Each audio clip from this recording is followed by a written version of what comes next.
안녕하세요. 대구광역시 교육청 2023 대입 정시 모집 지원 전략 설명회에 오신 여러분들을 환영합니다. 오늘은 2023 대입 수도권 주요 대학 정시 모집 지원 전략에 대해서 지금부터 한번 알아보도록 하겠습니다. 네, 저는 영동일고등학교, 서울에 있는 영동일고등학교에서 근무하고 있는 윤희태라고 하고요. 서울특별시 교육청과 대교협에서 다양한 학생들을 상담하며 정시 지원 전략에 대해서 올해도 어, 좋은 전략들을 많이 세우고 있습니다. 자, 정시 매우 어려운 것 중에 하나입니다. 왜냐하면 우리는 정시를 항상 어떻게 생각하나요? 네, 숫자를 가지고 생각을 합니다. 그리고 성적표에 숫자가 있기 때문에 이 성적표에 있는 숫자가 결국에는 모든 것을 지배할 거라고 생각하고요. 우리가 있는 표준 점수 100분이 등급 등이 우리가 이해할 만큼 쉽게 대학에 갈 수 있을 거라고 생각을 합니다. 그리고 결국에는 우리가 이러한 성적표를 받았을 때 가장 먼저 느끼는 점은 뭐냐 하면은 정시 진학 상담할 때는 그래서 "결국에 저는 무슨 대학에 갈 수 있어요?" 라고 먼저 질문을 하게 됩니다. 하지만 정시는 매우 복잡합니다. 특히 작년에 수능이 바뀌면서 매우 큰 변화를 가졌죠. 그러면서 단순히 올해 있는 성적으로 어느 대학에 가는가 아니면 가지 않는가 이런 것들을 판단하기보다는 빌드업을 천천히 해 가는 게 필요합니다. 먼저 작년에 있었던 큰 변화가 있었던 작년의 지원 경향성을 분석하는 게 필요하고요. 두 번째로는 그렇다면 올해 생긴 새로운 변수가 어떤 것인지 알아보는 것도 역시 필요합니다. 이런 걸 바탕으로 해서 정시 상담을 시작해야 하는 거죠. 단순히 내 성적표만 가지고 그리고 점수만 가지고 "그래서 나는 어느 학교에 가란 말이야." 라고 한다면은 상담을 받고 나서도 이해가 되지 않아서 찜찜한 기분이 많이 들 겁니다. 아마 학부모님들 그리고 학생들 같은 경우는 학교뿐만 아니라 다른 곳에서 또 많이 상담을 받으실 거예요. 그런데 상담받고 나서 학교에서는 A 대학에 가라고 하는데 컨설팅 업체에서는 B 대학을 가라고 하네요.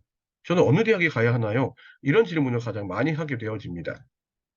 자, 그런 부분에 있어서는 그렇다면 선생님을 믿어야 되나요? 아니면 업체를 믿어야 되나요? 이렇게 판단할 게 아니라 내가 기본적인 배경 지식을 가지고 올해의 특수한 상황을 이해한다면은 '요런 부분들이 나한테 유리할 수 있겠구나.'라고 판단을 해야 된다는 얘기죠. 쉽게 얘기하면은 정시 전형에 대한 정시 전형에 대한 기본적인 정보들을 이해해야지 그래야지 상담 내용도 이해할 수 있다는 것을 의미합니다. 따라서 오늘에 있는 강의는요. 작년에 있는 지원 경향성 분석과 올해 있는 변수를 통해 그렇다면은 올해는 어떻게 하면은 내가 가진 성적을 최대한 활용할 수 있는지를 가지고 접근하도록 하겠습니다. 자, 정시 합격은요. 간단한 부분입니다. 우리가 볼 수 있는 성적표에 있는 거는 점수고요. 그리고 요강에 있는 거는 모집 인원입니다. 하지만 대학 정시에서 학생을 선발할 때는요. 무조건 이 점수를 가지고 선발하는 것은 아닙니다. 점수에 여러 가지 양념이 들어가요. 반영 지표, 그다음에 영역별 반영 비율, 그다음에 변환 표준 점수, 가산점입니다. 성적표에 있는 점수를 그대로 가지고 그 합을 가지고 대학에 가는 게 아니라는 것을 의미하죠. 반영 지표는 성적표에 있는 것들 중에 내가 무엇을 활용하느냐. 쉽게 말씀드리면 표준 점수를 활용하느냐, 백분위를 활용하느냐, 등급을 활용하느냐. 두 번째로는 영역별 반영 비율입니다.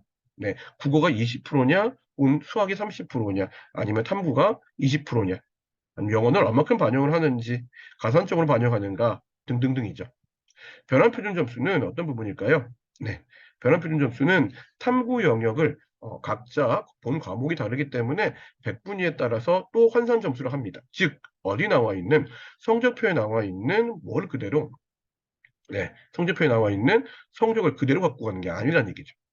마지막으로 가산점입니다. 미적이나 기하를 선택하든가 아니면 과학 탐구를 선택하는 하는 학생들에게 일정의 가산점을 주기도 합니다.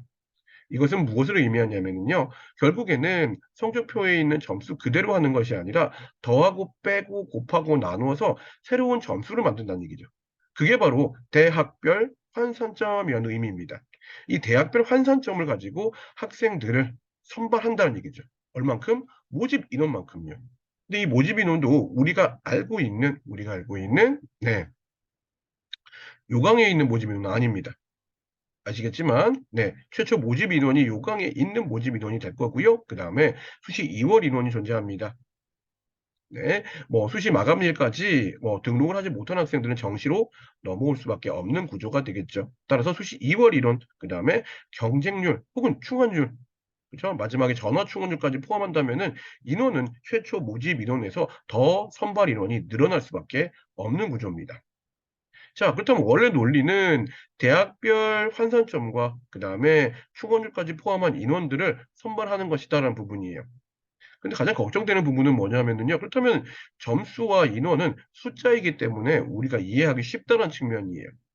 하지만 문제는 뭐죠? 네, 바로 심리적 영향입니다. 무슨 얘기냐면은요. 학생들은 이성적인 판단을 하지 않은 경우도 생겨요. 쉽게 얘기하면은 내가 참고점이 400점인 학교를 지원한다고 한다면은 비록 내가 400점이라고 하더라도 쓰기가 쉽지가 않다는 거죠. 오히려 "저는 안정적으로 대학에 가고 싶어요."라고 한다면은 참고점이 400인 학교를 쓰는 게 아니라 395인 학교를 쓸 수도 있습니다. 이렇게 된다고 한다면은요. 본인이 갈 수 있는 대학보다 혹은 학과보다 더 낮춰서 지원을 하게 되죠. 이런 경향들이 존재하기 때문에 결국에는 어떠한 프로그램이나 아니면은 어떤 업체나 아니면 어떤 컨설팅이나 학교의 상담이 안 맞을 수도 있는 구조예요. 즉 입시 같은 경우, 특히 정시 같은 경우는 학생들이 벼랑 끝이라는 그러한 특수한 환경 때문에 원래 우리가 생각하는 이성적인 판단을 하지 못한다는 얘기죠. 쉽게 예를 들면은 어떤 물건이 정가가 1,000원이면은 1,000원에 사야 합니다. 그런데 불안하다고 하면은, 그쵸? 불안하다고 한다면은 그 물건은 1,000원짜리임에도 불구하고 '금방 없어질지도 몰라.'라고 생각이 된다면은 2,000원에 살 수도 있는 거죠. 이렇게 된다면은 어떤 게 무너져요? 네. 우리가 갖고 있는 기본적인 역량들, 즉 높은 점수를 가진 데는 높은 대학에 간다라는 기본적인 전제가 무너지면서 참고점이 흐트러질 수도 있는 구조가 된다고 설명해 드릴 수 있습니다. 자, 우리가 보고 있는 성적표입니다. 근데 이 성적표를 그대로 활용하는 게 아니라고 설명드렸죠. 대부분의 학교들은요, 표준 점수나 아니면 4번에 있는 백분위로 학생들을 선발합니다. 근데 요거를 그대로 갖고 가는 게 아니란 얘기죠. 곱하고 더하고 나누고 빼면서 점수를 바꿉니다. 또한 2번이나 3번처럼 변환 표준 점수를 활용한다든가 아니면은 영역별 최고 탐구 표점으로 영역별 최고 표점으로 나누는 방식 등 다양한 방식을 사용한다는 얘기예요. 그렇기 때문에 핵심은 뭐냐 하면은요. 핵심은 내가 같은 점수를 가지고 A 학교에 A 대학에 B 대학에 둘 다 지원한다고 한다면은 A 대학과 B 대학이 점수가 같은 참고점이라고 할지라도 A 대학은 합격할 수도 있고요. B 대학은 불합격을 할 수도 있다는 얘기입니다. 따라서 이런 점들 때문에 매우 유불리를 판단하기가 쉽지 않은 측면이라고 볼 수가 있습니다. 자, 그렇다면 대학별 환산점이라는 것을 무엇을 의미할까요? 대학별 환산점은요.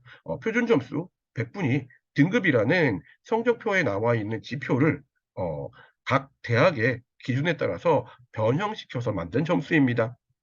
과목별 반영 비율 혹은 가산점, 그리고 대학별 반영 지표와 별한 표준 점수들을 활용해서 대학별 환산점이란 것을 만들게 되고요. 이 대학별 환산점 같은 경우는 대학들마다 전부 다 다르다는 것이 가장 큰 네 어려운 점 중에 하나입니다. 그렇기 때문에 우리 학생들은 그렇다면은 내가 그죠? 내가 지원하는 대학이 과연 나의 점수 구조에 유리한가 불리한가를 확인을 해야 한다는 부분이죠. 정시 합격의 공식이라고 나왔습니다. 정시 합격은 생각보다 간단합니다. 네. 자, 여기 위에 있는 것이 뭐냐면은요. 392가 표준 점수의 합이라고 보시면 돼요. 밑에 있는 661.5는 뭐를 의미하는 거냐면요. 이것은 대학별 환산점을 의미합니다. 내가 받은 점수는 392인데 392가 표준 점수의 합인데 대학별 환산점으로 하면 661.5가 나온다는 얘기죠. 자, 뒤에 학생은 390인데 661.2가 되고요. 그 뒤에 학생은 391인데 661이 됩니다. 역전 현상이 일어났죠. 표준 점수의 합은 누가 높은데 네, 이 세 번째에 있는 학생이 더 높습니다. 하지만 두 번째에 있는 학생이 대학별 환산 점수는 더 높다라고 얘기하는 거죠. 이렇게 역전 현상이 존재할 수도 있다라는 것이 바로 대학별 환산점에 해당하는 부분이 될 겁니다. 자, 그렇다면은 이 대학별 환산점 순으로 이 지원자들이 쭉 늘어서 있죠. 어디까지 늘어서 있나요? 최초 모집 인원과 수시 2월 인원을 더한 모집 인원에서 우리가 추가 합격이라고 얘기를 하죠. 충분 합격까지 들어가는 요 안에 들어간다면은 정시 같은 경우는 합격의 영광을 누릴 수 있습니다. 이 대학별 환산점이라는 점이 가장 큰 점이 되고요. 이 대학별 환산점이 바로 네, 모집 인원 안에 들어야 특히 충원 합격 인원까지 들어야지 합격이 될 수 있다라는 겁니다. 그리고 그 순서는 어떤 순서다? 대학별 환산점의 순서이다. 위에 있는 392, 390, 391, 390 이 순서가 아니라 밑에 있는 네, 661.5, 661.2, 661 이러한 순서가 된다라고 생각을 해주시면 될 것 같습니다. 자, 그렇다면은 지금은 기본적인 우리가 정시에서 어떻게 하면은 합격이 나올지에 대한 부분을 설명을 드렸고요. 작년 결과를 한번 확인해 보겠습니다. 작년 결과를 확인하는 이유는 뭐냐면은요. 작년에 수능이 크게 변화했습니다. 그렇다면 그 트렌드는 어땠을 거를 한번 볼 수 있겠죠. 자, 작년에 졸업한 2022 학년도 졸업생들입니다. 특히 변화가 많은 학년이었고요. 우리가 알다시피 통합형 수능 체제가 처음으로 통합형 수능 체제가 들어간 시험이었고 그 수능으로 첫 결과가 나온 게 바로 작년 수능입니다. 자, 올해는 작년과는 큰 차이는 없습니다. 올해 고3 같은 경우는 2022 학년도 즉 작년 고3을 그대로 따라가고 있고요. 그렇기 때문에 작년에 있는 새로운 트렌드들을 알아야지 우리가 올해 있는 지원을 더 쉽게 할 수가 있을 겁니다. 특히 이 통합형 수능 체제가 어떠한 결과를 나타났는가? 아마 예전 이 통합형 이전의 수능 체제에서 시험을 보셨던 사람들은 국어 그다음에 수학이 가형과 나형으로 나뉘어져 있어서 양쪽이 전혀 다른 종류의 시험이었어요. 하지만 수학, 국어 이 통합형 수능 체제가 생기면서 공통 과목과 선택 과목이 생기면서 전부 다 같이 네, 등급 그리고 점수를 산출하게 되어졌습니다. 이러한 같이 점수를 산출하는 것이 과연 어떠한 결과를 나타내는지 지금부터 한번 보도록 하겠습니다. 자, 접수 인원의 비교예요. 2022 수능 작년 수능이고요. 여기는 올해 수능입니다. 접수 인원들을 보면은요. 네, 합격과 작문 같은 경우는 작년에는 70.6%였는데요. 65%로 약 5% 포인트 가량 감소했고요. 그다음에 언어와 매체 같은 경우는 29에서 34로 약 5% 포인트 정도 상승했습니다. 국어 같은 경우는 선택 과목이 올해는 어떤 변수가 있다. 언어와 매체로 학생들이 좀 더 증가한 변수가 있구나라고 생각을 해 주실 수가 있을 거고요. 수학 같은 경우는 확통 50%가 넘었던 확통이 50%로 줄었어요. 53%에서 50%로 줄었습니다. 대신에 마찬가지로 기하 같은 경우도 8%에서 6% 줄었어요. 대신에 38.2%를 차지하고 있었던 미적분이 엄청나게 상승해서 43%가 되었습니다. 왜 그랬을까요? 왜 언어와 매체와 미적분이 인원이 증가했을까요?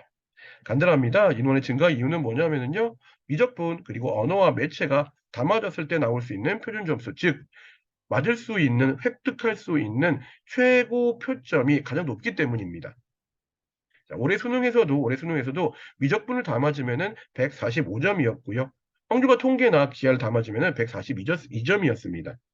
이 얘기는 같은 원점수 100점을 맞더라도 최고로 맞을 수 있는 표준 점수의 차이가 분명히 존재하고 있기 때문에 학생들은 조금이라도 점수를 더 잘 받기 위해서 미적분 그리고 언어와 매체로 더 많이 이동했다는 걸 의미할 수 있죠. 게다가 더 잘 받는다는 것은 어떤 의미랄까요? 네, 맞습니다. 상위권 학생들, 즉 잘하는 학생들이 언어와 매체 그리고 미적분으로 많이 이동을 하고 있다가 바로 올해의 수능 지원 트렌드가 되겠습니다. 그렇다면 이 변화된 수능 어떠한 입결의 변화가 있었을까요? 자, 보시면은 고정관념을 바꿔야 됩니다. 가장 큰 거는 인문계가 입결이 많이 하락했다는 겁니다. 표를 보는 방법은 간단합니다. 자, 한 학교가 나와 있고요. 그 다음에 파란색으로 보이는 부분이 2022 정시에 대한 부분, 그 다음에 오렌지색으로 보이는 부분이 2021 정시에 대한 부분이 되겠습니다. 2022 정시와 2021 정시 얼마큼 변했나? 백분위가 옆에 나와 있죠. 좀 더 자세하게 표를 보자면은요. 서울대는 네, 백분위가 1.8 정도 빠졌고요. 연대는 6.3 빠졌네요. 고대는 2.4 빠졌고요. 전부 다 빨간색이고 평균적으로 3점 정도가 백분위에 빠졌습니다. 그죠? 3.1 정도가 빠졌죠? 자, 이것은 무엇을 의미하냐면요. 인문계가 점수가 하락했다는 것을 의미합니다. 그렇다면 왜 인문계 점수가 하락을 했을까요? 네, 맞습니다. 자연계 쪽에, 즉 국어, 그다음에 미기, 그다음에 과탐을 선택한 잠정적으로 자연계에 지망하는 학생들의 고득점자가 상승했기 때문이죠. 따라서 뭐 작년 수능은 그 전 이전 수능, 즉 뭐가 바뀌자면 네, 바로 바뀌기 전 수능에 해당하는 부분, 수학을 나누어서 봤었던 그죠? 그 시대의 수능과 완전히 입결이 달라졌다는 것을 의미합니다. 자, 여기서 한번 퀴즈를 내볼게요. 자, 2등급, 5등급, 1등급. 자, 이거는 국어 2등급, 수학 5등급, 그 다음에 뭐 영어 1등급, 그 다음에 탐구, 사탐, 뭐 과탐 둘 다 가능하죠. 뭐 4등급, 2등급 받았다. 라고 하면은 이 학생은 인문계열의 어느 대학에 합격을 했을까요?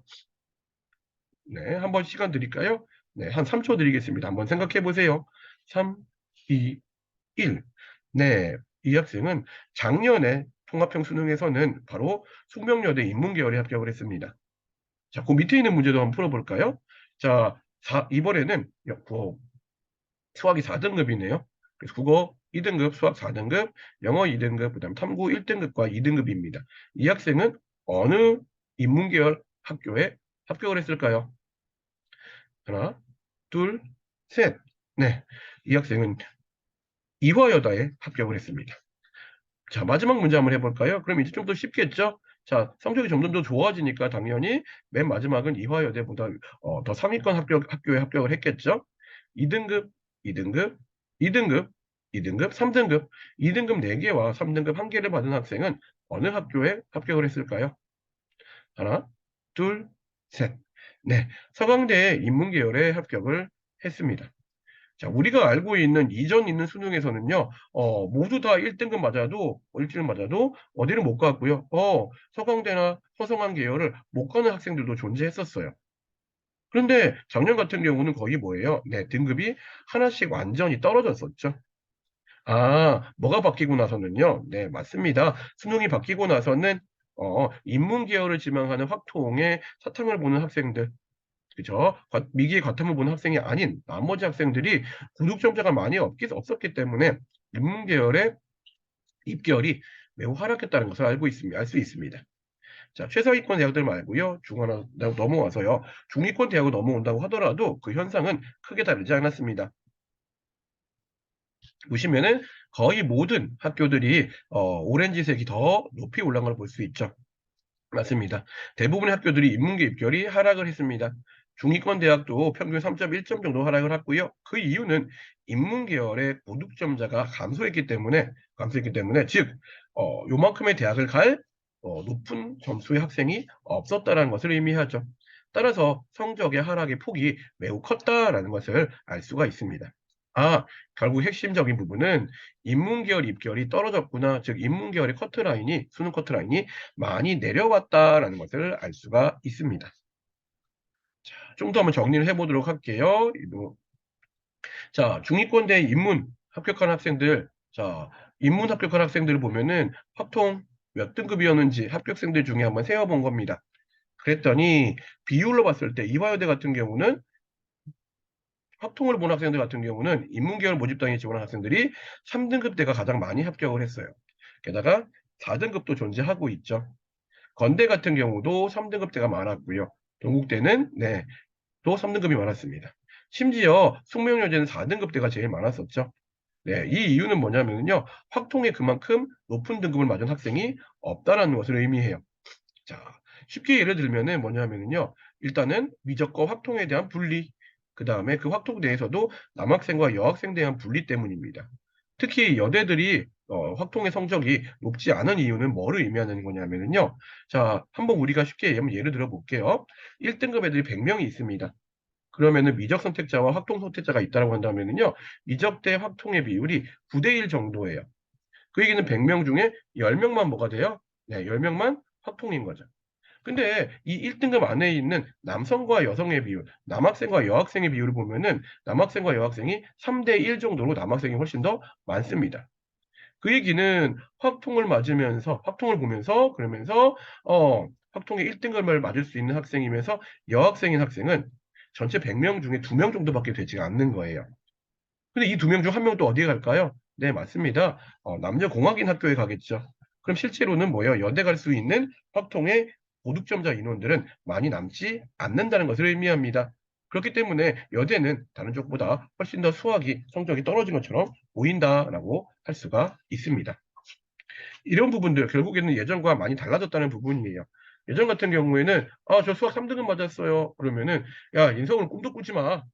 였는데요. 이제는 확통 3등급 맞았어요. 라고 하면 어떻게 되나요? 네, 맞습니다. 인문계열 한번 찾아보자.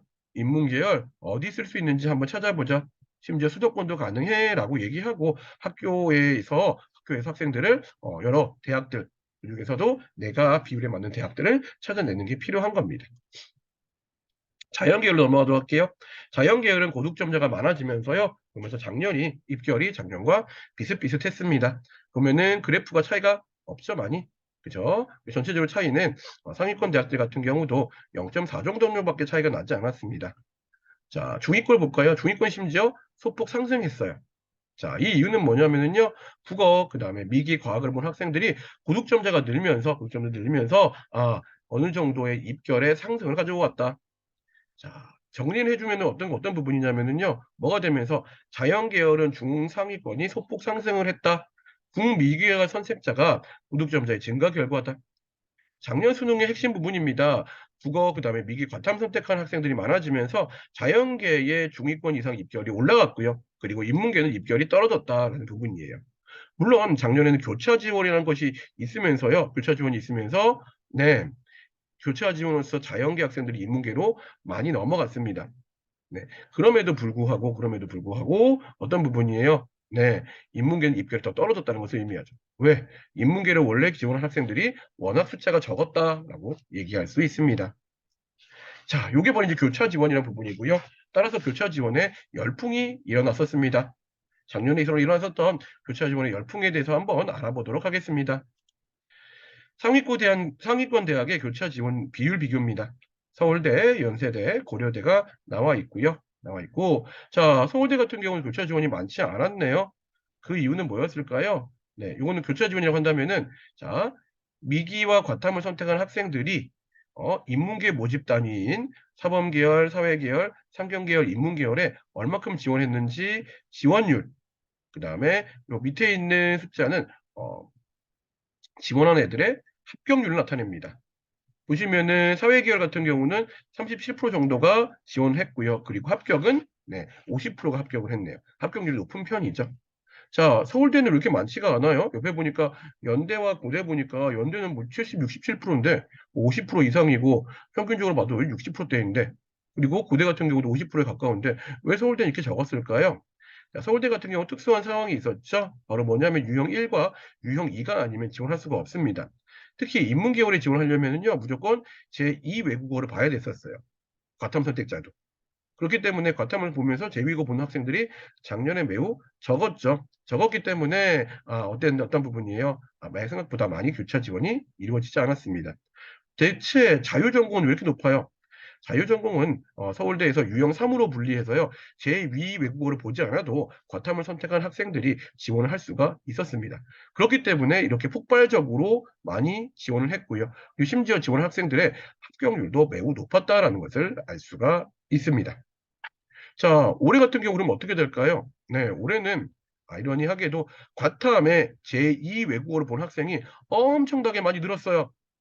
그 얘기는 최상위권에서 과탐을 보는 학생들도 제2 외국어를 신청하고 심지어 봤다는 뭐를 의미할까요? 네, 맞습니다. 여의치 않으면 서울대 교차 지원도 생각해 보겠다라는 것을 의미하고 있습니다.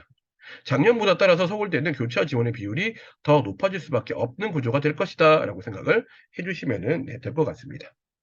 자, 그 다음에 연세대입니다. 연세대 같은 경우는 특별한 유형의 제한이 없었기 때문에 교차 지원이 아주 많이 발생했어요. 자, 교차 지원의 원리는 간단합니다. 바로 뭐냐면요, 교차 지원은 네, 내가 원하는 학과, 즉 원래 미기의 과탐 선택하는 애들은 왜 선택했을까요?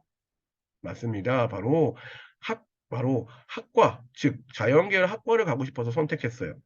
근데 그 학생들이 뭐를 위해서 학교 이름을 위해서 학과를 버리고 옮겨간 상황이 바로 교차 지원입니다. 따라서 이 교차 지원이라는 것은 내가 원하는 학과보다 학교로 가겠다는 의미예요. 자, 작년에 마찬가지로 제가 상담했던 학생들 중에서요.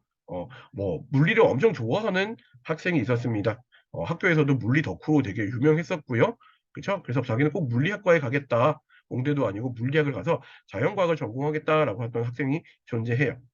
네, 그 학생이 시험을 봤는데 한 성적이 경희대 정도의 물리학과를 갈 성적이 나왔습니다. 네. 근데 그 학생이 작년 점수로 보니까 연대 어문 계열 끝선을 갈 수가 있는 거예요. 그래서 그 학생한테 물어봤습니다. 너 그러면 경희대 물리학과 갈래? 너 물리 좋아하잖아. 물리 덕후잖아. 라고 얘기를 했어요. 그리고 그럼 그러면 학교를 어떻게 올릴 수 있나요? 물어보길래 연대 어문계열 갈 수 있어. 그렇다면 너는 연대 어문계열, 연대 중문과에 갈래? 아니면 경희대 물리학과에 갈래? 라고 얘기했더니 숨도 쉬지 않고 선택했습니다. 어디를? 연대 중어중문과를요. 그 얘기는 교차 지원은 무엇을 의미하고 있는 건가요? 바로 학과가 아니라 학교 중심으로 옮겨가는 거다. 그렇기 때문에 상위권 학교들이 교차 지원이 많이 생길 수밖에 없고요. 그 중심에 바로 연대가 있는 거죠. 고대는 연대보다 작년에 살짝 덜한 측면이 있었습니다. 서강대 마찬가지죠. 서강대, 한양대도 50% 이상이었고요. 특히 서강대 같은 경우에는 거의 다 60, 70%의 학생들이 지원을 했고 합격률도 매우 높았습니다. 그 이유는 뭐였냐면요. 서강대는 반영 비율에서 수학이 매우 높기 때문이에요. 탐구의 비중은 매우 낮은 반면에 그죠? 수학의 비중이 높아요. 근데 수학에서 아까 말씀드렸던 것처럼 미적대 확통의 비율이 최상위권 같은 경우는 9대 1 정도가 됩니다. 그러니까 수학의 이점을 가지고 대부분의 학생들이 서강대로 넘어왔다는 것을 의미하죠. 이상하다. 왜 서성한 중에서 왜 성균관대만 이렇게 작아요? 왜 이렇게 교차 지원을 많이 안 했어요? 라고 한다면은 작년에 성균관대 같은 경우에는요. 바로 뭘 했나요? 네. 변환 표준 점수에서 과탐을 본 학생들을 분리하도록 만들어 놨어요, 표를. 그러다 보니까 교차 지원을 할 수가 없었던 겁니다.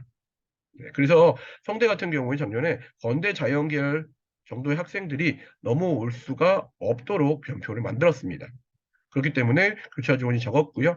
한양대 마찬가지로 상경 계열이 높은 이유는 상경 계열이 수학의 반영 비율이 매우 높기 때문입니다. 거의 국어의 2배 가깝기 때문에 수학을 잘 봤었던 미적 계열 선택한 학생들이 많이 넘어왔다는 것을 의미합니다. 자, 이게 바로 뭐냐면요. 성대와 중대 인문의 교차 지원이 적은 작년의 이유였어요. 변환 표준 점수입니다. 변환 표준 점수는 뭐냐면은요. 바로 100분위에 따라서 과탐과 사탐의 점수를 주는 거예요.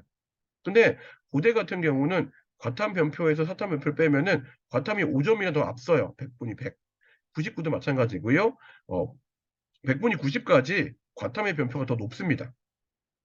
그죠? 그리고 중대 사회계열, 경희대 이런 것들이 전부 다 일반 변환 표준 점수를 구하는 식이고요. 대부분의 일반 변표는 과탐이 더 유리했어요. 왜냐하면 과탐의 작년에 최고 표점들이 높았기 때문에. 근데 성대와 중대 인문 같은 경우는 일부러 바꿨습니다. 일부러 원래는 96이면은 과탐 학생들이 1점을 더 높게 받아야 되는데 여기 마이너스 네 7점 1.7점을 줘버렸어요. 이 얘기는 합해버리면 결국 2점 이상 차이 나고요. 실제로 성대를 지원하는 지원서 가능선에 해당하는 부분은 약 3, 4점에서 많게는 5점까지 차이가 날 수도 있었습니다. 이랬기 때문에 성대 인문계열과 중대 인문계열 같은 경우는 교차 지원이 많이 없었었다. 그래서 이 변환 표준 점수라는 것이 대학별 차이가 생기고요. 여기서 교차 지원을 막는 수단으로 사용되기도 한다라는 것을 의미합니다. 상위권 대학의 교차 비율입니다. 중대, 경희대, 시립대 마찬가지로 50%가 전부 다 넘어가고 있고요. 이제 여기도 중경시 라인도 매우 뭐하다. 교차 지원이 활발했다. 하지만 외대 같은 경우는 이미지가 어문 계열의 이미지가 강하죠. 그러다 보니까 많이 넘어오지 않고요. 마찬가지로 외대 같은 경우는 자연 계열 캠퍼스가 용인에 있습니다. 그렇기 때문에 자연 계열을 만약에 복수 전공하고 싶어도 할 수가 없죠. 그래서 외대 같은 경우는 특수한 성질을 갖고 있었기 때문에 교차 지원이 활발하게 이루어지지 않았다라는 부분이고요. 이대입니다. 이대 같은 경우는 여대기 때문이에요. 여학생들이 대학을 위해서 공학을 주로 교차 지원했지 여대를 교차 지원을 많이 하지는 않았다라는 것을 의미합니다. 즉 여대를 쓸 때는 자기가 원래 가고 싶었던 학과들을 주로 썼다라는 것을 의미하죠. 자, 건대까지 넘어옵니다. 건대, 동국대까지가 교차 지원이 일어나는 마지막 라인입니다. 보시면 이제 50%대 이하고요. 그리고 특별히 상경 계열에서만 상당히 높은 막대기를 볼 수가 있습니다. 뭐를 의미하나요? 여기 쪽 라인까지 내려오면은 굳이 학과를 바꾸기보다는 상경 계열 쪽에 관심이 있으면 상경 계열 쪽으로 넘어가지만 그렇지 않으면은 굳이 교차 지원을 하지 않겠다라는 것을 의미하죠. 마찬가지로 숙명여대 같은 경우에도 여대이기 때문에 교차 지원이 높은 편은 아니었습니다. 교대입니다. 마찬가지로 미기 과탐을 본 학생들이 뭐 했기 때문에 고득점자가 많았기 때문에 전부 다 교대에 들어왔고요. 교대 같은 경우는 특별히 뭐 미기 과탐이냐 아니면 확통 사탐이냐에 대한 벽을 쳐놓지 않았죠. 그렇기 때문에 상위권에 더 많은 미기 과탐 학생들이 교대에 많이 교차 지원을 했고요. 게다가 몇몇 교대들 같은 경우는요, 지방 교대 같은 경우는 미기과 즉 미적이나 기하를 선택하거나 아니면 과탐을 선택한 학생들에게 가산점을 주기도 했습니다. 그럼 훨씬 더 유리해졌었죠. 그렇기 때문에 교대 같은 경우도 매우 교차 지원이 활발하게 일어난 학교들이다라고 생각을 해주시면 될 것 같습니다. 중위권 대학의 교차 지원입니다. 보시면은요, 숭실대, 과기대, 광운대인데요. 마찬가지로 상경 계열을 제외하고 나면은 마찬가지죠. 상경 계열을 제외하고 나면은 그렇게 높지 않았고요. 경희대 국제 캠퍼스 같은 경우는요, 실제로는 캠퍼스 나눠져 있긴 하지만 아예 같은 학교죠. 그렇기 때문에 수원에 있는 학생들이 교차 지원을 많이 했었다. 경희대 국제는 가보고 싶어 하는 학교다. 단 어문 계열과 좀 차이는 있는 편이었다. 라고 생각을 해주시면 될 것 같습니다. 역시 학생들이 넘어온다고 한다면 사회계열이나 미디어 이런 쪽으로 넘어갈 수 있겠지만 통계 이런 쪽으로 넘어갈 수 있겠지만 어문 계열은 선호하지 않는다라는 부분입니다. 그리고 숭실대, 세종대, 광운대 같은 경우는 상경을 제외하고는 그렇게 높은 교차 지원이 일어나지 않았다라고 설명해 드릴 수 있겠습니다. 여대입니다. 여대는 아까 보셨지만 전부 다 20% 이하예요. 성신여대 상경계열 정도만 30% 가까이 나왔고요. 나머지는 상경계열 쪽에 20% 정도 선, 그리고는 거의 모든 데서 교차가 잘 일어나지 않았다는 겁니다. 여학생들이 여대로 교차로 들어오는 것은 선호하지 않는다라는 것을 알 수 있는 부분입니다. 수도권 주요 대학들입니다. 보시면은 인하대 지역의 강자죠. 인천의 인하대, 그 다음에 수원의 아주대 같은 경우도 교차 지원이 꽤 활발하게 일어났고요. 대신 다른 대학들은요, 굳이 가려고 하지 않았다라는 것을 볼 수가 있겠죠. 그렇기 때문에 지역의 강자 대학, 지역 탑 대학들 같은 경우는 교차 지원이 일어났습니다. 왜? 이 지역에서는 여기만 가도 크게 성공했다고 취급받기 때문이죠. 마찬가지입니다. 상명대, 그다음 가천대, 글로벌, 명지대, 그다음 한성대, 그다음에 경기대, 경기대 수원 등까지도 아주 많이 교차 지원이 발생한 건 아니었고요. 20, 30% 정도가 교차 지원이 발생했다라고 생각을 해주시면 될 것 같습니다. 자, 지방 거점 국립대입니다. 경북대 같은 경우도 교차 지원이 좀 많이 일어난 편이었습니다. 그죠? 왜냐하면은 거점 국립대 같은 경우도 그렇다고 해서 20%밖에 안 됐으니까 수도권에 있는 대학, 연대 60, 70%에 해당할 바는 아니지만요. 학생들이 그래도 선호도가 있는 대학들, 경북대, 부산대 같은 경우는 10에서 20% 정도의 교차 지원이 발생했다. 하지만 그런 대학들이 아닌 경우는요, 생각보다 교차 지원이 많이 발생한 것은 아니었다라고 생각을 해주시면 될 것 같습니다. 게다가 요부류 같은 경우는 뭐예요? 실제로는 지방 거점 국립대 중에서 미기 과탐을 지정하는 학교들이 지정하지 않은 학과들도 존재하기 때문에 교차 지원의 의미가 크지가 않은 그런 구역이 되겠죠.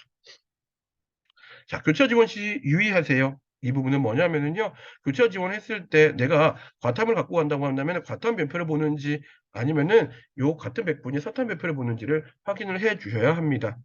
연대 같은 경우는요, 연대 같은 경우는 과탐을 가지고 있다고 하더라도요, 교차 지원해서 인문계에 응시하게 되면은요. 이런 경우는 인문계 변표를 갖고 가게 됩니다. 사회 변표를 갖고 가게 됩니다. 이런 것들을 따져보고 그다음에 내가 유리한지 불리한지를 확인해야 한다. 자, 요게 이제 올해 나온 변표예요. 일반 변표고요. 자, 보시면 올해도 최상위권에 해당하는 과탐 같은 경우는 100분이 100인데 과탐은 71.5, 사탐은 70이었어요. 그렇다면은 네, 과탐이 100분이 100은 더 좋았죠. 99도 네, 과탐이 더 좋았습니다. 근데 98부터 역전이 돼요. 올해는 사탐이 어렵게 출제되면서 네, 바로 최고 표점에 해당하는 사탐의 최고 편정도 70점대까지 올라갔어요. 그러다 보니까 사탐이 크게 불리하지가 않습니다. 자, 작년에는 뭐예요? 과탐이 더 유리했었죠. 근데 올해는 사탐이 불리하지 않습니다. 이 얘기는 작년만큼 과연 많은 교체가 일어날까라는 측면에서는 의문점을 제기할 수도 있는 부분이 될 겁니다. 경쟁률에 해당하는 부분입니다. 자, 경쟁률 같은 경우는 자, 마감일과 그다음에 최종에 대한 부분입니다. 보통 보시면은 마감일에는 그저 대부분의 학교들이 이 뭐 1대1, 2대1 정도 수준이다가요. 그다음에 최종 발표 시에는 두세 배가 올라가 있죠. 마찬가지입니다. 건대 경희대 라인도 마찬가지고요. 전 거의 모든 학교들이 어떤 방식으로 네, 바로 마지막에 마지막 날 오후까지 경쟁률을 보고 그리고 대학에 지원하는 그런 모습을 볼 수가 있습니다. 그렇기 때문에 사실은 예전 같은 경우는 뭐 눈치 싸움 때문에 경쟁률을 분석한다던가 이런 부분이 존재했었는데요. 요즘은 그렇지 않은 부분입니다. 자, 마감일날 그죠? 소나기 지원이에요. 눈치 경쟁에 눈치 경쟁을 더해. 그죠? 슈퍼 눈치 경쟁이 되었습니다. 이제는 마지막 날의 경쟁률을 보고 지원을 합니다. 대부분의 학생들, 특히 수도권에 있는 학교들 같은 경우에는요, 계속해서 경쟁률을 보여주는 게 아니에요. 아니라 어떻게 하다가, 네, 마지막 날 오후 2시, 3시 혹은 12시쯤에 마지막 날 경쟁률을 보여주고 더 이상 보여주지 않습니다. 자, 그렇기 때문에 우리가 지원할 때도요. 수도권 대학들 같은 경우에는요. 마지막 날에 마지막 경쟁률을 발표한 다음에 지원하는 게 좀 더 나은 부분일 것이다라는 부분이에요.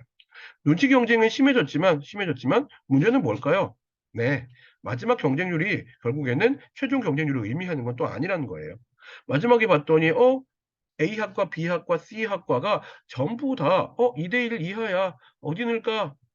라고 한 데서 저는 B 결정했다라고 한다면은 내가 결정한 학과만 어떻게 올라가 있어요? 경쟁률이 10대 1이 돼 있죠. 이런 식으로 마지막 경쟁률이 올라가는 경우는 많이 존재한다라는 부분입니다. 자, 올해에는 실제점을 좀 분석해 드릴 거고요. 그다음에 수도권 결국에는 어느 대학에 어느 점수대가 갈 수 있는지를 설명해 드리도록 하겠습니다. 먼저 실체점 분석입니다. 자, 표본 분석에 대한 부분이에요. 이 부분은 서울시 교육청에서 학생들의 수능 성적을 모아서 그래프로 만든 거고요. 보시는 방법은 간단합니다. 파란색으로 보이는 게 자연 계열 보시면 되고요. 빨간색으로 보이는 게 인문 계열이라고 볼 수가 있으세요. 파란 게 매우 많죠. 자, 예전 그죠? 요건 2021입니다. 맨 좌측 상단에 보이는 거. 2021 같은 경우는요. 고득점자든 아니면은 저득점자든 다 빨간색이 위에 있었어요, 거의. 물론 앞쪽 같은 경우는 왔다 갔다 걸린 게 있었지만 근데 어떻게 변했나요? 작년 통합형 수능이 바뀌면서 네, 바로 파란색이 고득점 계열, 특히 건너홍 계열에서는 인원수가 훨씬 늘었고요. 대신에 빨간색이 훨씬 줄었다라는 것을 볼 수가 있습니다. 마지막 가운데 있는 건 올해 건데요. 올해 같은 경우는 인원도 누가 늘었고요. 이 미기 과탑이 늘었고요. 그다음에 뭐 그래프 자체도 아예 어때요? 최고로 올라간 적도 누가 더 많았나요? 네, 미기 과탐이 많았습니다. 점점 더 미기 과탐의 고득점자가 늘어나고 있고요. 이 추세는 앞으로도 계속될 것이다라고 알 수가 있을 겁니다. 자, 이 부분은 뭐냐면요. 총점의 합이에요. 425점 만점 받은 학생이죠. 만점부터 10점 구간으로 만들었습니다. 그 안에 수학 선택 과목이 어떤 선택 과목이 들어 있는지예요. 425에서 416까지의 초고득점자를 받은 학생들. 네, 미적이 98%였고요. 기하 선택이 1.72%였습니다. 근데 뭐 선택은 없었나요? 확통 선택은 0%, 한 명도 없었고요. 어디 내려오니까요? 406 계열까지 내려오니까 확통이 2.1%가 나왔네요. 하지만 2.1%를 제외한 약 98%는 전부 다 기하와 미적을 보는 학생들이란 얘기입니다. 그 얘기는 잠재적인 이과를 보는 학생들이 훨씬 더 많았다는 것을 의미하고요.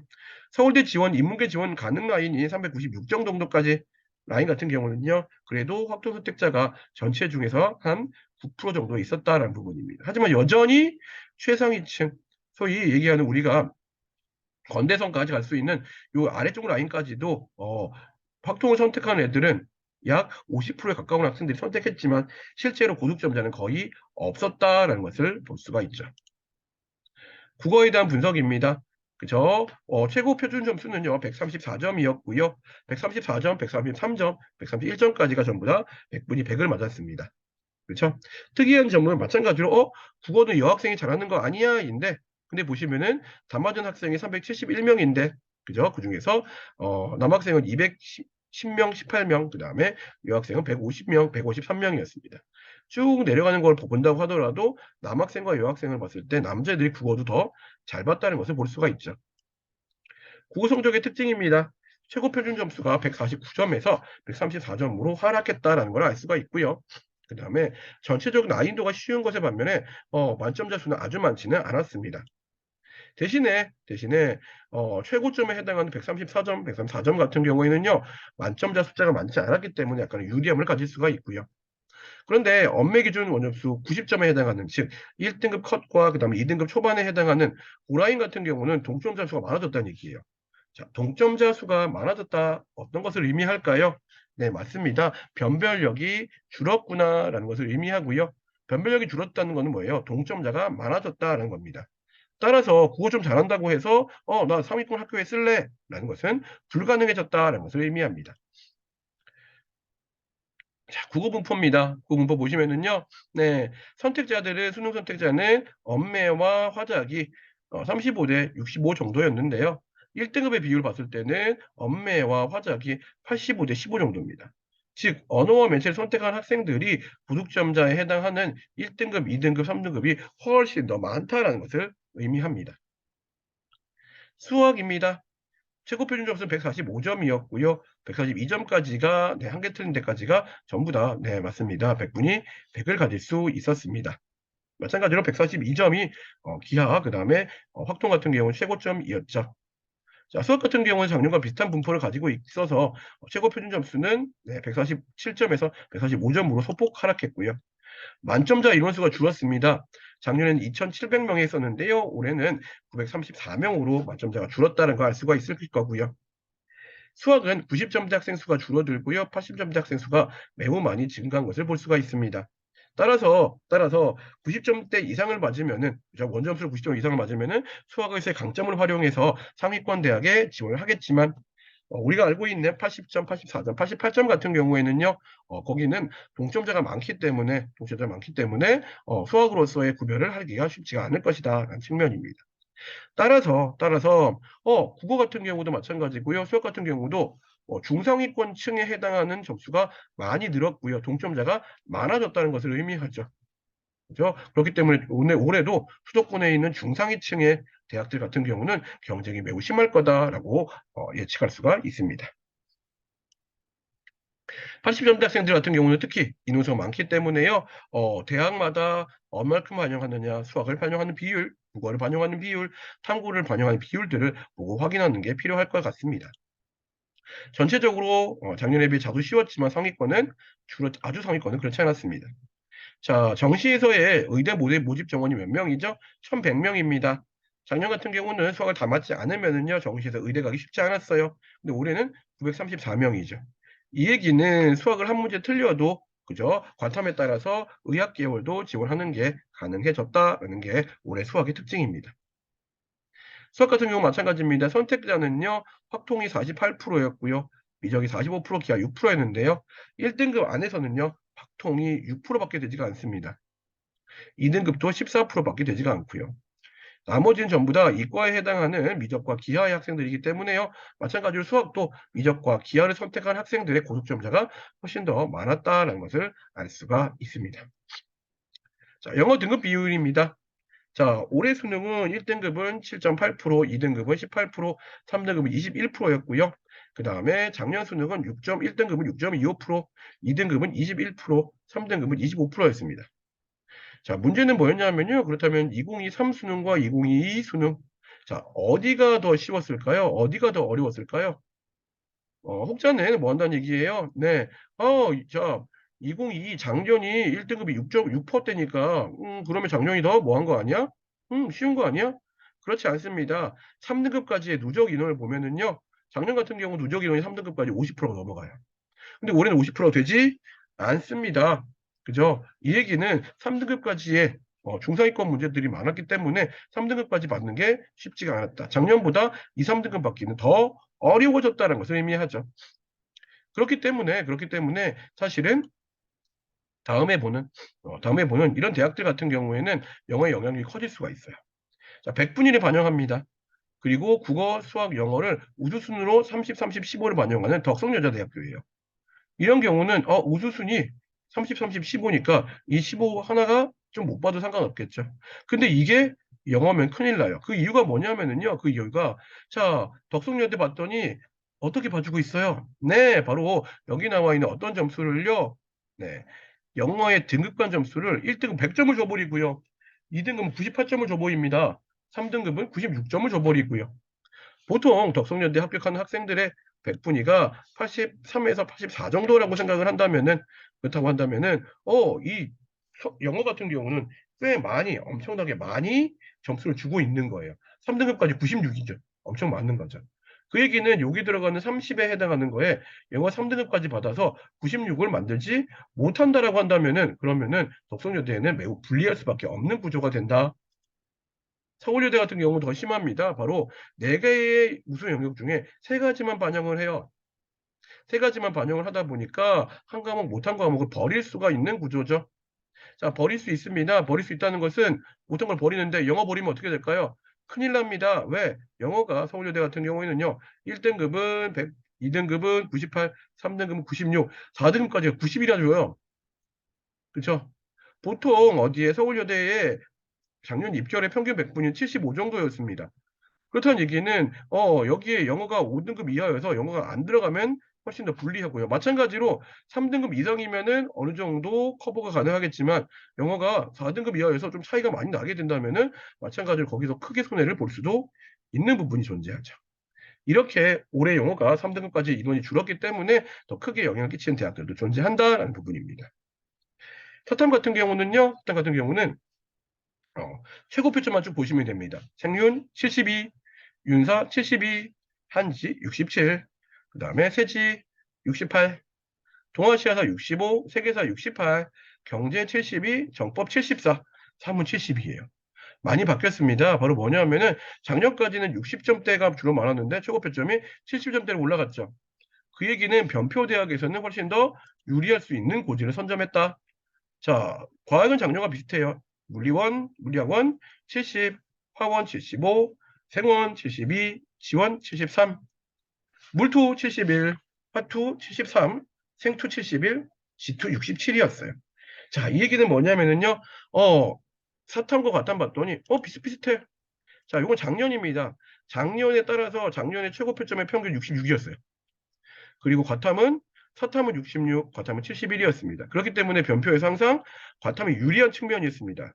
그죠? 근데 올해는 바뀌었어요. 올해는 100과 99를 요 둘을 제외한 나머지 90대에 해당하는 100분위들이 전부 다 누가 높아요? 네, 사탐이 높습니다. 여기 비교 한번 해볼까요? 왼쪽에 보이는 이 부분이 전부 다 뭐에 해당하고요? 일반 변표고요. 오른쪽은 성대 변표예요. 자, 일반 변표 보니까 어때요? 이거 성대 올해 변표입니다. 일반 변표는 과탐이 100과 96 빼놓고 나머지는 다 불리해집니다. 한 0.1 정도. 그죠? 근데 여기는 뭐예요? 성대 같은 경우는 100과 99도 과탐이 더 불리하게 만들어 놨죠. 어디까지? 94까지 전부 다 과탐이 불리하도록 만들어 놨습니다. 그죠? 좀 더 클 수 있는 부분이기 때문에 탐구가 좋은 학생들 같은 경우, 특히 과탐이 좋아서 인문계 넘어온 학생들 같은 경우에는요, 역시 마찬가지로 성대 지원할 때 좀 불리해 질 수 있다라는 부분입니다. 자, 대입착오자를 비교해요. 자, 우리가 알다시피 뭐 서울시 교육청에 있는 센진학웹, 그 다음에 고속성장이나 에듀프라자, 그 다음에 모의지원 진학사 등 이런 세 가지를 주로 활용을 합니다. 자, 센진학은 어떤 프로그램이냐면은요, 센진학은 수능 점수를 가지고 마치 대통령 선거의 출구조사처럼 만드는 거예요. 그래서 표본이 전체 3분의 1 정도를 가지고 있습니다. 그죠? 전국에서 성적표를 받은 학생이 40만 명인데요. 그중에 3분의 1 정도를 가지고 전국 석차를 선출합니다. 자, 간단하죠? 간자 잘 본 애들 만점자는 어디 갈까요? 서울대 의대 가겠죠. 그래서 서울대 의대가 30명이면 1등부터 30등까지는 서울대 의대를 갈 거야 라고 해서 만들어진 게 센진학 프로그램이고요. 고속성적과 에듀프라자 같은 경우에는요, 통계학적 지식을 가지고 만든 겁니다. 그래서 통계학적으로 분포도를 예측한 다음에 그거에 대한 점수를 만들어낸 거고요. 모의 지원은 상대성이에요.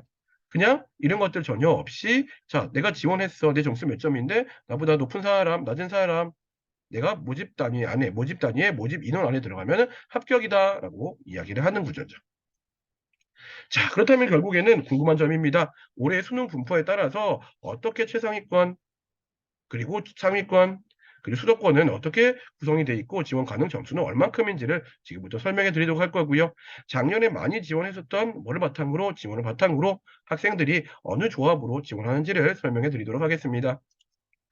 자, 이런 식으로 만들었고요. 마찬가지로 표본을 가지고 표본 내에서의 등수를 가지고 대학들 전부 다 분류해서 만들었습니다. 자, 크게 볼까요? 맨 위에 있는 라인입니다. 맨 위에 라인 425에서 411까지고요. 여기는 그냥 의대 쓰는 조합이에요. 이 라인까지는 인문계도 잘 없습니다. 그렇기 때문에 의대 조합이 나오는 라인이다라고 생각을 해주시면 될 것 같고요.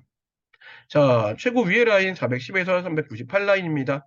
위에 있는 녹색 네모는 미기 과탐 학생들의 지원 경향성, 그다음 밑에 있는 파란색 네모는 바로 확통을 본 학생들의 지원 경향성입니다. 자, 지원 조합 보면은요.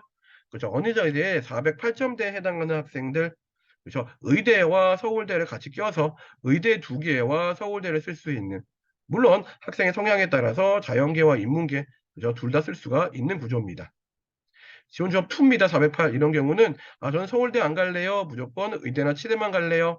이런 경우는 나군에서 치대나 약대를 하나 안정으로 쓰고 의대와 의대를 쓰는 선.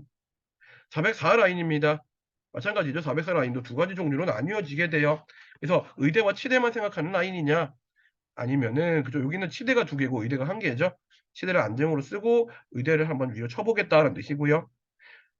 저는 치대 상관없어요로 한다면은 연고대 자연계열과 서울대 자연이나 인문계열들 그죠? 연고대 자연을 안정으로 두고 그다음에 서울대 그리고 의치한 약을 다구는 없으니까 지원하는 저겁니다. 지원하는 조합입니다.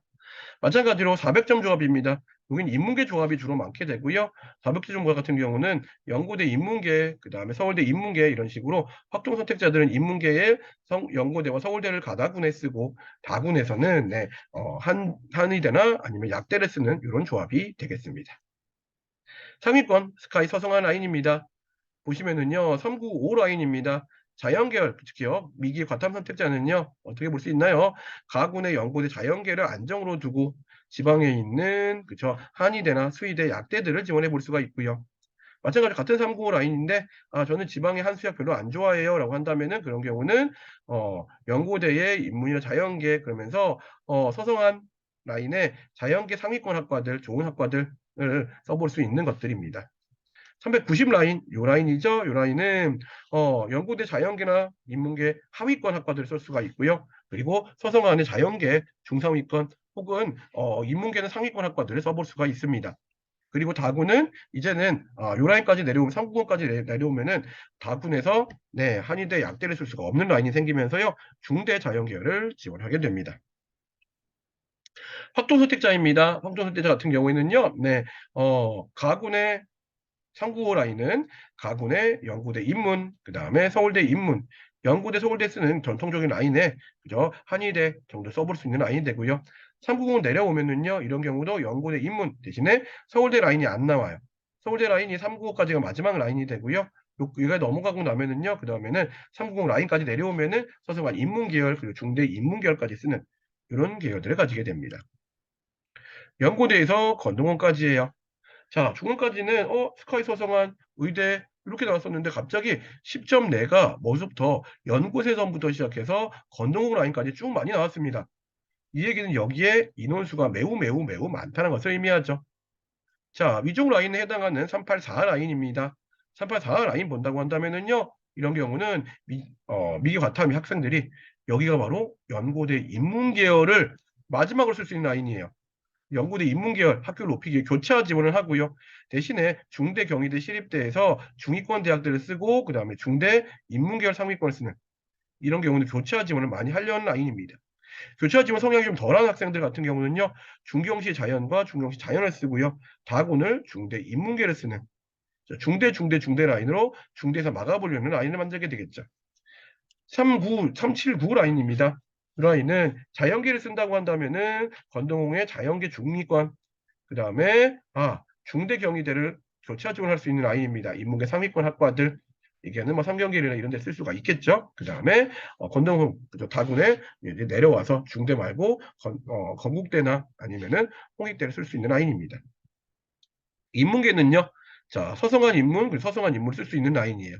물론 서성안에 있는 말고 서성안 인문 말고 연고대 인문 마지막 선을 설 수도 있는데요. 그런 경우는 많이 상향이기 때문에 중간에 쓰는 서성안 인문을 낮춰야 됩니다. 나군을 중대 인문을 쓰고요. 그리고 379까지 내려오면은요. 이런 경우는 서성안 하위권들 그다음에 중경시 인문과 이대 인문권들을 중위권 쓸 수가 있고요. 다군은 건대나 홍대 정도로 내려올 수밖에 없는 수준이 됩니다. 주요 대학권입니다. 마지막 수도권의 라인이 되고요. 로라인 같은 경우는 뭐랑 겹쳐요? 네, 지방에 있는 거점 국립대들의 좋은 과들과 겹치게 되는 라인들이에요. 자, 372라인으로 넘어가게 된다면은요, 로라인은 네, 맞습니다. 국민대, 숭실대, 광운대 자연계 중위권들, 그 다음에 마찬가지로 이 국숭세, 즉 인서울로 막으려는 조합들이 나오게 되고요. 366까지 내려오면은요, 그죠? 그렇다면은 어떻게 쓴다는 얘기예요? 직업도 자연계 좋은 데가 있으니까 차라리 국민대 숭실대 가는 바에는 직업국에 남을래라고 남은 부류가 됩니다. 그죠? 그리고 국민대 세종대도 같이 써볼 수 있는 부류가 된다는 얘기죠. 인문계 같은 경우는요, 동국대, 그 다음에 국민대 인문계 상위권에 쓸 수 있어요. 인문계 높아져요. 근데 왜 위쪽에서 얘네들은 인문계 많이 안 썼어요? 네, 맞습니다. 학기 초래요. 이 강의 초반에 있었던 어떤 부분이에요? 강의 초반에 있었던 요 라인, 즉, 동국대 국민대 라인은 교차 지원 많이 일어났나요? 안 일어났나요? 많이 일어나지 않았기 때문입니다. 그렇기 때문에 370 애들이 오히려 뭐 하는 자연계 쪽에 남아서려는 성향이 더 강했다라는 성분이에요. 그죠? 대신에 인문계 학생들 같은 경우 따라서 같은 점수긴 하지만 국민대, 숭실대, 광운대 라인이 아니라 동국대나 국민대까지 인문계를 써볼 수 있는 구조가 되는 거죠. 그죠? 그리고 국민대까지 라인까지 그리고 건동 라인까지 써볼 수 있는 라인이고요. 366 내려오면은 여기도 마찬가지로 이제 국민대, 숭실대 그죠? 국숭세로 수렴하는 그런 구간이 되겠습니다. 아, 학부모님들 그리고 학생들이 앞으로 정시 대입을 볼 때 참고할 수 있는 자료들입니다. 센진학 웹이고요. 진학점 5월.kl에 들어가면은요. 실제로 내성적으로 갈 수 있는 대학에 수능을 입력하면은요. 빨간색, 노란색, 그다음에 초록색, 파란색의 신호등이 뜹니다. 파란색은 합격자가 10명이 있으면은요. 그중에서 1등 학생이 가장 높은 학생을 1등이라고 뒀을 때 성적이 한 4등, 5등 정도에 해당하는 계열들 초록색이 뜨면은 5등, 6등 정도에 해당하는 계열들. 그 다음에 노란색이 뜨면은 7등, 8등 정도. 그 다음에 빨간색이 들어오면 9등보다 그 아래쪽입니다. 따라서 노란색 부분은 뭐를 의미하는 거냐면은요. 작년 추합 기준으로 생각한다면 붙을 수도 있지만 추합이 얼마큼 도는지 모르거나 경쟁률이 높게 생기면은 그런 경우 떨어질 수도 있는 라인이다라고 생각을 해주시면 될 것 같고요. 대학 어디가 홈페이지입니다. 들어가시면 작년에 있는 대학의 입결들 그리고 올해에 있는 내 대학별 환산점들 전부 다 확인해 볼 수가 있습니다. 100분이 제공이 되어 있으니까요. 이것도 확인하셔서 대략적인 라인을 결정하는데 쓰실 수 있을 겁니다. 마무리 전략입니다. 네, 강의 마무리가 될 거고요. 자, 정시 지원할 때는 대부분의 학생들이 특정 영역에 떨어진 경우가 많습니다. 그렇기 때문에 이 학교는 내가 잘 본 영역을 더 많이 보는지, 즉 반영 비율에 대한 것들을 꼼꼼하게 따져볼 필요가 있고요. 국수탄 표준 점수 기준으로 생각을 하되 수학의 표준 점수, 수학 같은 경우는요. 100점이 있으면 그 다음에 98, 97 점수 없습니다. 96점이에요. 그 얘기는 100점이면 900등 안에 드는 거고요. 그 다음에 뭐는요. 96점이면 3000등 안에 드는 거예요. 이런 정도입니다. 따라서 수학 같은 경우는 점수에 따라서 레벨이 나눠지는 거죠. 그렇죠? 그렇다고 한다면은 수학 점수로 대학의 클래스를 나누고요. 그 다음에 국어나 탐구 점수로 세분화해서 그 대학 안에서의 세부 학과나 교차 지원의 여부를 생각해 보시는 게 필요합니다. 그다음에 지원한다면 결국엔 컨셉이 있겠죠. 저는 이번에 달려보는 컨셉이에요. 혹은 저는 이번에 무조건 가는 컨셉이에요. 이런 컨셉이 다르다고 한다면 이 컨셉에 따라서 상향 지원을 3개 쓸지 아니면 안정 지원 2개에 상향을 하나 쓸지 이런 컨셉을 가지고 지원을 하셔야 됩니다. 작년 결과. 자, 작년에는 교차 지원이 열풍이 생기면서요. 교차 지원을 많이 했습니다. 그럼 올해도 교차 지원이 많이 일어날까요? 마찬가지로 작년에 결과가 있기 때문에 올해 있는 참고점들은 작년의 교차 지원을 감안해서 만들어져 있습니다. 작년 입결 바탕으로. 그렇다고 한다면은 올해도 이런 교차 지원이 일어날지 일어나지 않을지가 소위 얘기하는 빵꾸가 뚫리는 학과들을 우리가 생각해 볼 수 있는 게 되겠죠. 마지막으로 네, 2가지 혹은 3가지의 영역만 보는 학교들이 존재합니다. 그런 학교들 같은 경우는요. 내가 갖고 있는 표준 접수의 합과 그다음에 실제 대학별 환산점의 합이 다른 경우가 많기 때문에요. 주의를 기울여 주시는 게 필요합니다. 자, 지금까지가 정시에 대한 부분들 그리고 수도권 지원 가능 라인 그다음에 지원 경향성에 대해서 설명을 해 줬습니다. 부디 오늘 정보가 학생 그리고 학부모님들이 정시 지원하는데 많은 도움이 됐으면 좋겠습니다. 모두 다 합격하시기를 기원합니다. 감사합니다.